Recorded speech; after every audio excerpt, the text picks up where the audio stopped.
ይሄማ መሰረታዊ ለውጥ ነው።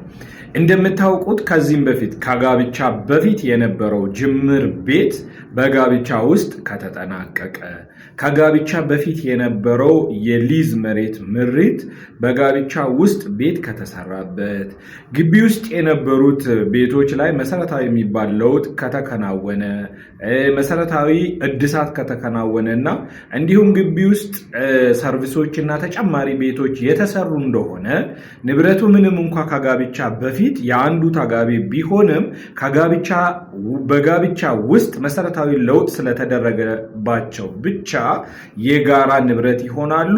ጋብቻው በሞት ወይም ደግሞ በፍቺ ከተጠናቀቀ የንብረት ክፍፍል ሲደረግ የጋራ ንብረት ሆኖ ይወሰድና በጋራ ይከፋፈላሉ ማለት ነው።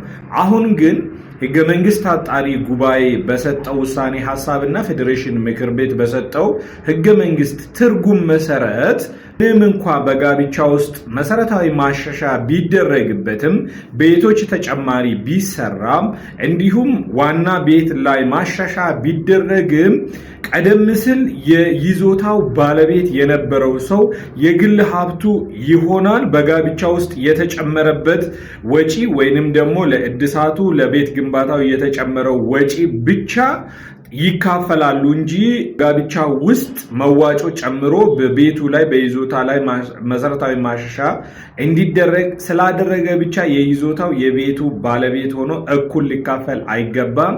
የወጣውን ወጪ ወይ ኢንቨስት የተደረገበት ወይ የተጨመረበት ነገር ላይ ብቻ እኩል ተካፋይ ይሆናል። ስለዚህ ተመኑ ይከፈለዋል እንጂ የዛ ይዞታ እኩል ተካፋይ ሊሆን አይገባም በሚል ትርጉም ሰጥቷል።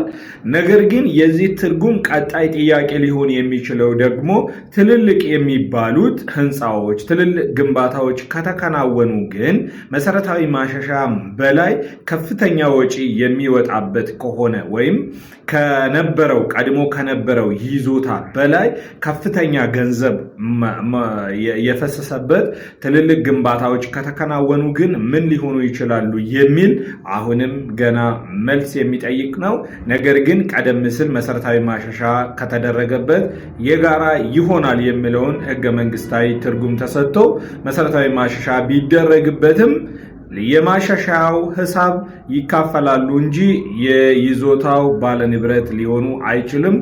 እኩልም ሊካፈሉ አይገባም። የጋራ ሀብት ሊሆን አይችልም የሚል ህገ መንግስታዊ ትርጉም ተሰጥተዋል። ይሄ የፌዴሬሽን ምክር ቤት ውሳኔ ቁጥር 130/16 መስከረም 2017 የተሰጠ ነው።